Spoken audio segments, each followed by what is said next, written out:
오늘 참된 교회에 오신 귀한 분들을 다시 한번 환영하고 감사드립니다. 참 잘 오셨습니다. 저희가 여러분들을 이 예배의 자리에 초대한 이유는요, 하나님께서 여러분 한 분 한 분을 정말 사랑하신다는 기쁜 소식을 전해드리기 위해서입니다. 사랑하셔서 여러분들에게 영원한 생명, 구원을 선물로 주고 싶어 하세요. 엄청난 이야기지요. 이제 그 하나님의 사랑 이야기를 성경 말씀을 통해 들려드리려고 합니다. 마음의 문을 활짝 여시고 여러분들을 향한 사랑의 메시지에, 하나님의 사랑의 메시지에 귀를 기울이시면 좋겠습니다. 한 분도 빠짐없이 놀라운 하나님의 사랑을 받아들이는 귀한 시간 되시길 소망합니다. 우리는 모두 행복하게 살고 싶어 하면서 나름대로 열심히 살아가잖아요. 그럼 사람이 행복하게 사는데 가장 중요한 것은 무엇일까요? 저마다의 생각이 다 다를 수 있는데요. 사람의 행복에 대해서 하버드 대학교에서 오랫동안 연구한 연구 결과가 있어서 잠깐 소개하겠습니다. 하버드 대학교에서 1939년부터 2014년까지 무려 75년 동안 성인의 건강과 정서적 안녕에 대해서 연구를 했는데요. 대상은 하버드 대학교 학생들하고 보스턴 지역의 가난한 소년들을 대상으로 했어요.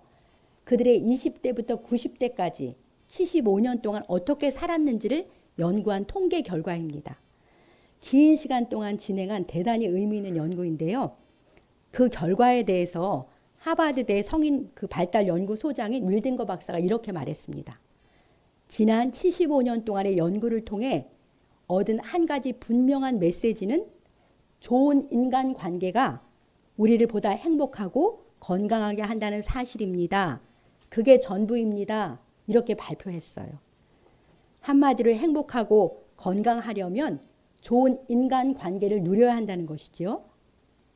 아무리 가진 것이 많고 사회적 성취가 높아도 높은 관계가 없으면, 그러니까 좋은 인간관계가 없으면 행복할 수 없다라는 것입니다. 좋은 인간관계가 사람을 보다 행복하고 건강하게 해줄 수 있다는 것은 매우 성경적이에요. 왜냐하면 하나님께서는요, 사람을 관계적 존재로 지으셨거든요.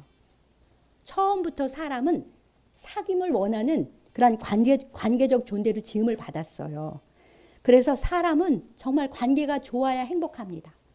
반대로 관계가 나쁘면 불행해요. 누군가와 관계를 맺는 것을 좀 더 일상적인 단어로 표현하면 사귐이잖아요. 젊은이들은 이성 친구를 사귈 때 우리 사귈래?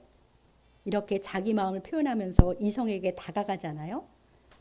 사람은 이렇게 본성적으로 다른 사람과 가까이 하면서 사귀고 싶어 합니다. 그래서 우리는 다른 사람과 좋은 관계 속에서 살아갈 때 가장 행복하고 건강하다는 거죠. 하나님께서 이렇게 사람을 사귐을 원하는 관계적 존재로 지으셨는데요. 이 속성은 창조주 하나님을 닮은 속성이에요. 하나님은 우리를 하나님처럼 관계적 존재를 지으시고는 우리와 사랑의 사귐을 갖기를 원하십니다. 왜 그렇겠어요?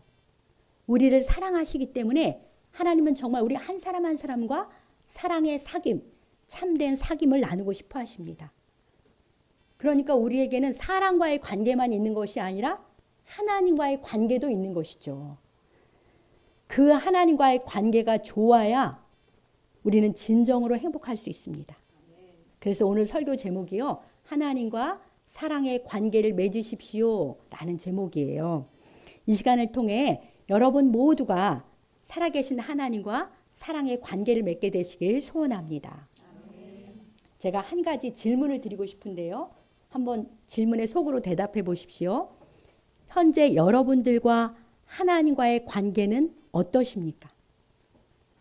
하나님께서는 저와 여러분들을 지으신 창조주세요. 하나님은 우리 각 사람의 삶과 죽음, 화와 복을 주관하시는 분이십니다. 그러니까 하나님께서 여러분 생명의 진짜 주인이신 거죠. 내 삶의 주인이시고 나의 생사 화복의 열쇠를 가지신 그분과의 관계보다 더 중요한 관계가 있겠습니까? 이토록 중요한 하나님과 여러분과의 관계는 현재 어떠신가요? 여러분 중에는 이렇게 생각하는 분들도 계실 것입니다. 하나님과의 관계요? 보이지도 않는 하나님과 무슨 관계요? 저는 솔직히 별 관심 없이 살고 있는데요. 라는 분도 있으시겠죠? 또 어떤 분은 하나님이 계시다는 생각은 가끔 하지만 하나님하고는 거의 무관하게 삽니다. 라는 분도 있으실 거예요. 또 한때는 하나님 믿고 산 적도 있어요.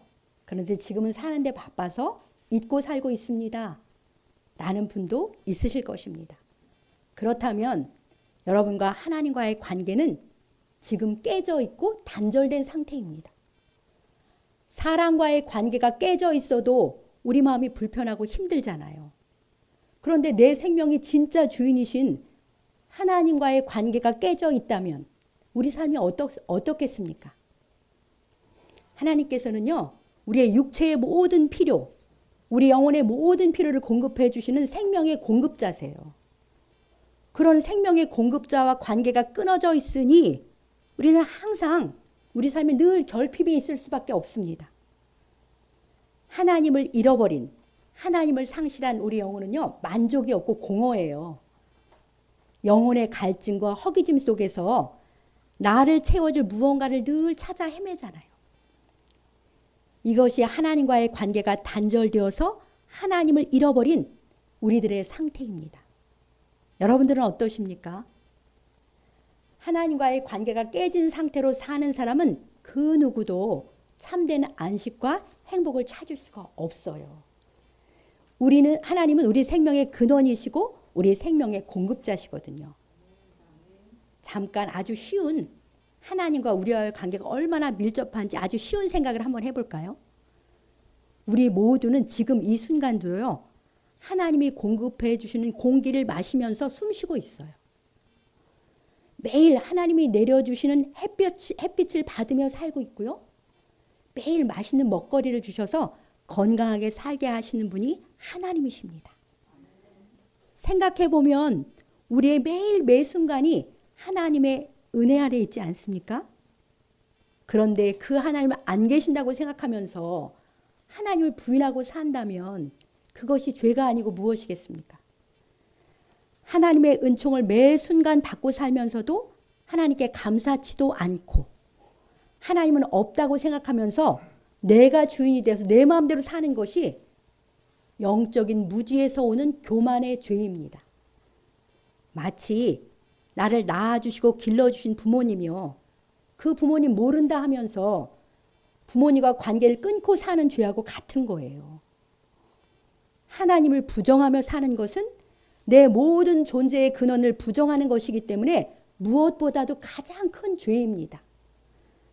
이런 우리를 향해 하나님이 뭐라고 말씀하신지 한번 들어볼까요? 자, 로마서 3장 23절 성경 한번 읽어보겠습니다. 로마서 3장 23절입니다.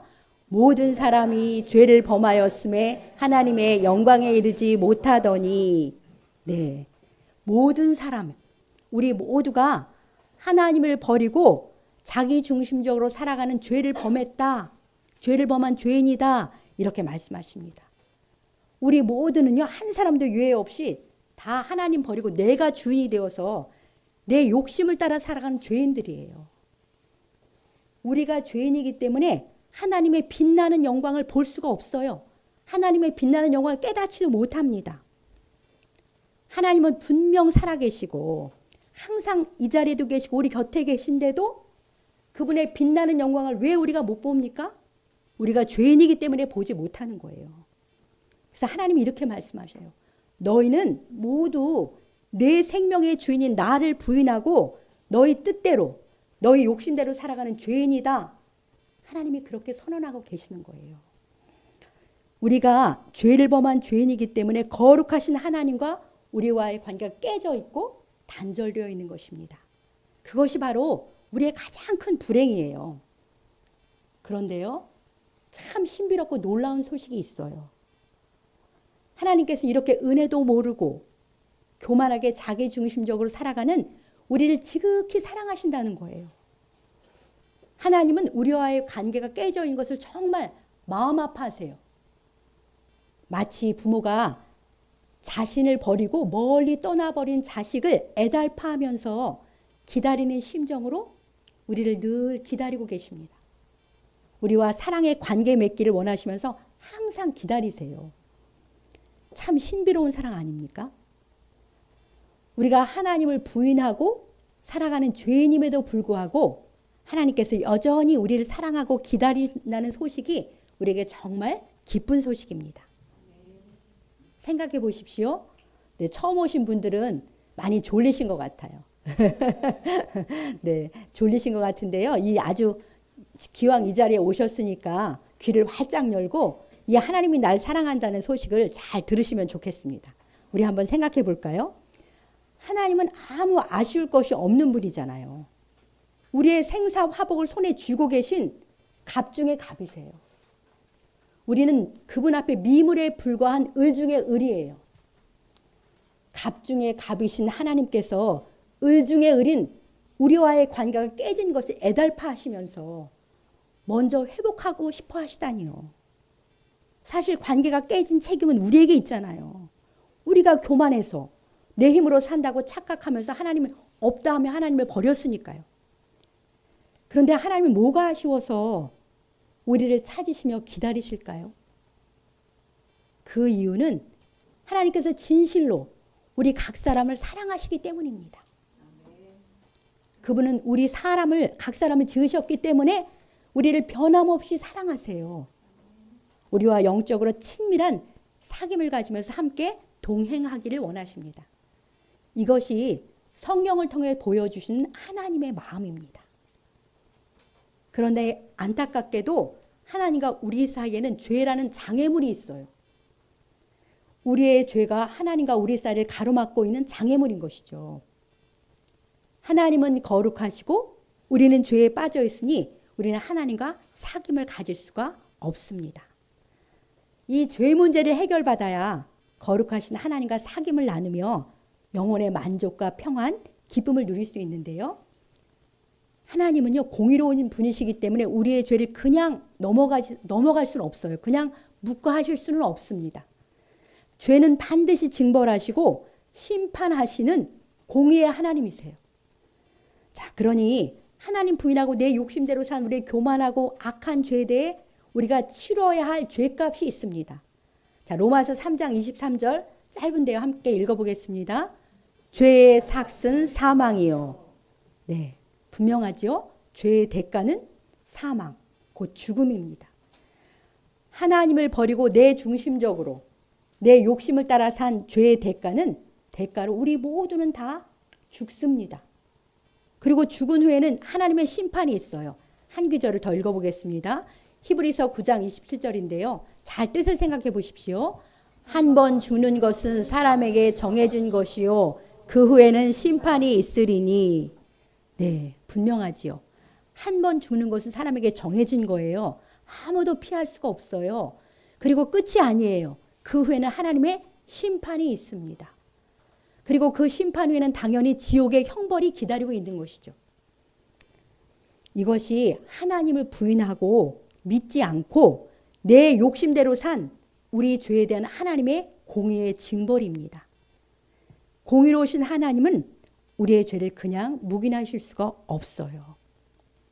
사랑하는 여러분, 우리의 이 모든 죄를 용서받고 죽음과 심판과 지옥의 형벌에서 건진받는 것, 그래서 사랑의 하나님과 깨졌던 관계를 회복하는 것이 바로 구원받는 거예요.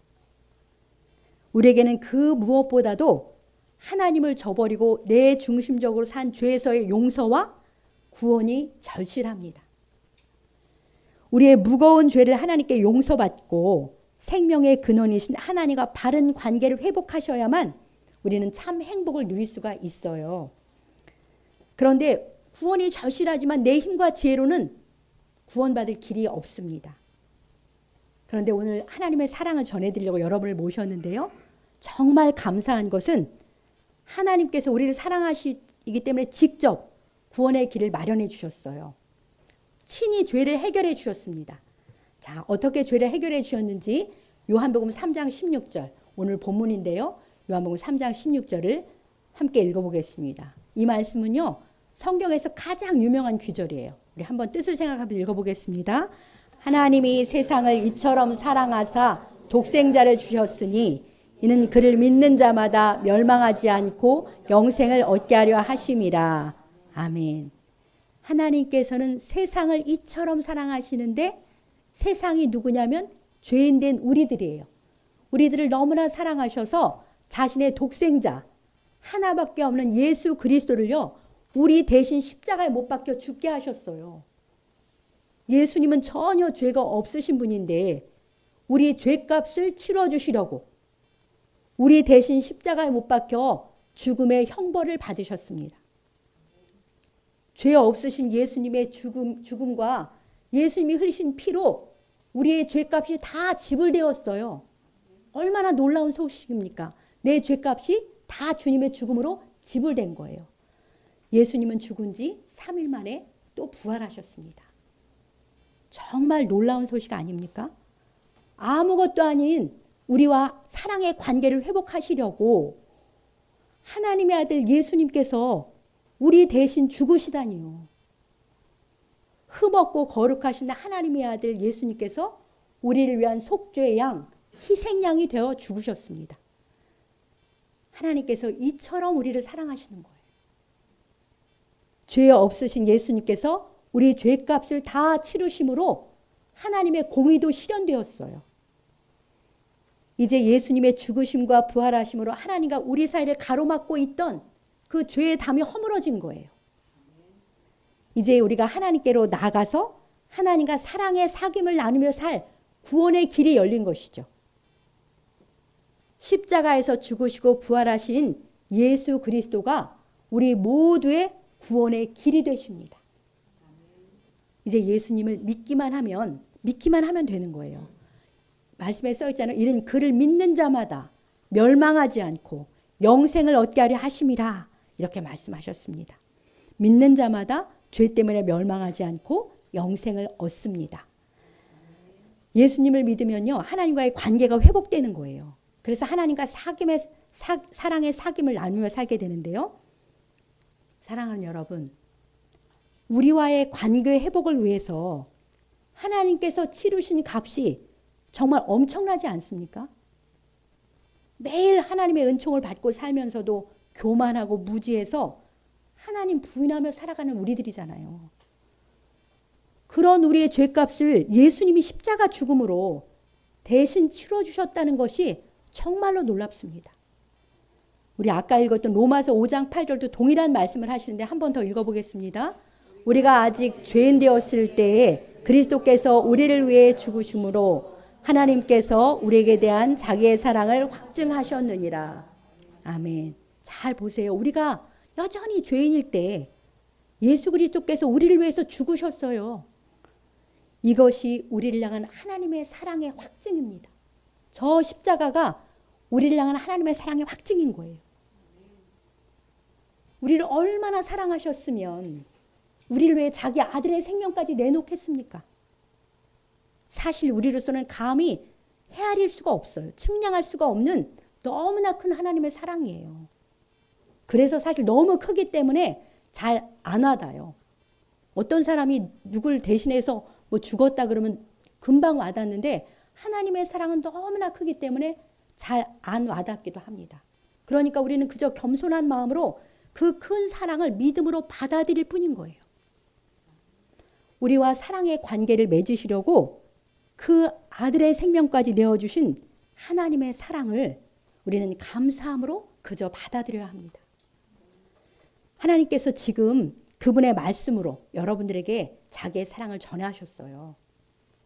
하나님의 간절한 사랑으로 이렇게 말씀하신 하나님께 우리도 이렇게 말씀드려야 하지 않을까요? 하나님, 저는 정말 무지하고 교만한 죄인 맞습니다. 하나님이 제 생명의 주인이시고 매일 매순간 하나님 덕분에 살아 숨쉬면서도 하나님은 안 계신 것처럼 착각하고 하나님과 무관하게 살았습니다. 맞습니다. 그럼에도 저를 사랑해 주셔서 정말 감사합니다.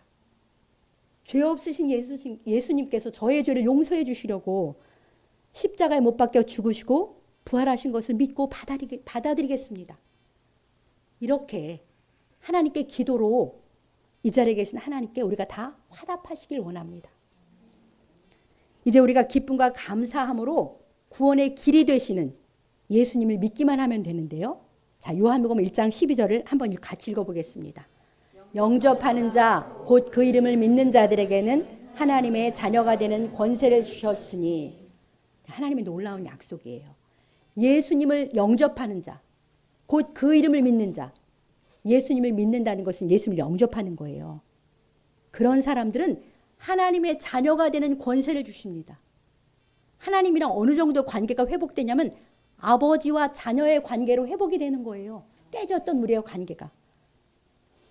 예수님을 나의 구세주로, 나의 주님으로 믿고 마음에 영접하시면 우리는 다 하나님의 자녀가 되는 권세를 얻습니다. 깨어졌던 하나님과의 관계가 회복되는 거예요. 하나님은 나의 아버지, 나는 그분의 자녀가 됩니다. 하나님이 나의 아버지가 되는 게 얼마나 놀라운 축복인지 모릅니다.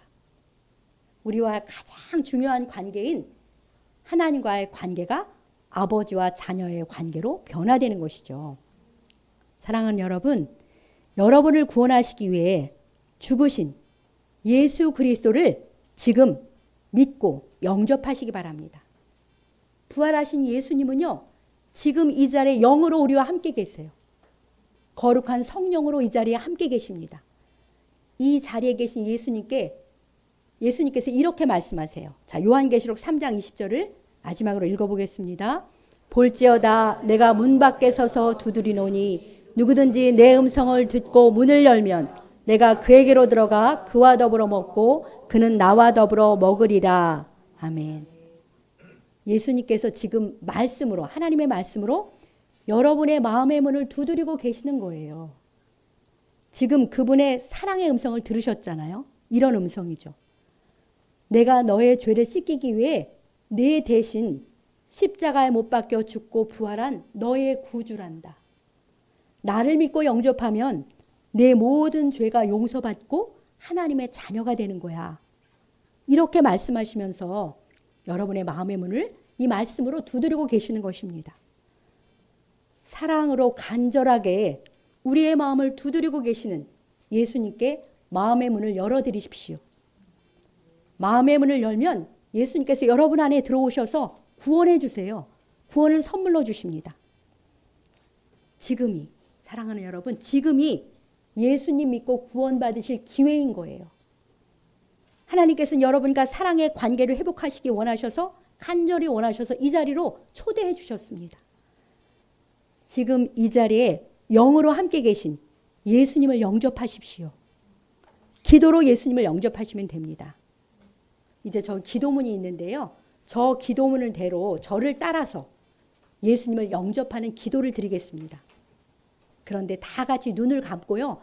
제가 기도하는 대로 한 소절씩 따라서 기도하시면 됩니다. 다 같이 눈을 감고 저를 따라 한 소절씩 소리내어서 기도하심으로 예수님을 여러분의 마음에 모셔드리기 바랍니다. 기도하겠습니다. 하나님, 저는 죄인입니다. 죄인인 저를 사랑하셔서 예수님께서 십자가에 못 박혀 죽으시고 부활하신 사실을 믿습니다. 예수님을 저의 구세주로, 예수님을 저의 주님으로 믿습니다. 예수님 제 마음에 들어오셔서 저의 모든 죄를 용서하시고 저를 구원해 주시옵소서. 제 삶을 인도해 주시옵소서. 예수님의 이름으로 기도합니다. 아멘. 아멘. 눈을 뜨시기 바랍니다. 감사합니다. 모두 예수님을 진심으로 영접하신 줄 믿습니다. 비록 저를 따라서 기도했지만 진심으로 예수님 믿고 마음에 영접하신 줄 믿어요. 성령 하나님께서 이 자리에서 역사하신 줄 믿습니다. 이제 예수님은 영으로, 성령으로 여러분 마음 안에 오셨어요. 진심으로 기도하셨다면 예수님은 오셨습니다. 예수님 믿고 영접하신 여러분들은 이제 하나님의 자녀가 되셨는데요. 그 약속 요한복음 1장 12절을 다시 한번 읽어보겠습니다. 요한복음 1장 12절입니다. 영접하는 자 곧 그 이름을 믿는 자들에게는 하나님의 자녀가 되는 권세를 주셨으니 아멘. 네, 하나님이 분명히 말씀하시지요. 예수님 믿고 하나님의 자녀가 되셨으니 이제 하나님의 아버지라고 부르시면서 하나님과 사랑의 사귐을 나누시기 바랍니다. 교회는요, 예수 그리스도를 주님으로 믿고 하나님의 자녀가 된 사람들의 공동체예요. 예수님 믿고 구원받은 하나님의 자녀들이 모여서 기쁨으로 하나님께 예배드리는 공동체입니다. 오늘 예수님 믿고 영접하셔서 새로이 하나님의 자녀가 되신 분들을 진심으로 축하하고 환영합니다. 가능하면 매주 교회에 오셔서 저희와 함께 하나님께 예배드리며 살아가시기 바랍니다. 늘 성도들과 함께 모여서 예배드리심으로 우리 주님과 사귐의 기쁨을 누리면서 복되게 살아가시길 주님의 이름으로 간절히 축복합니다.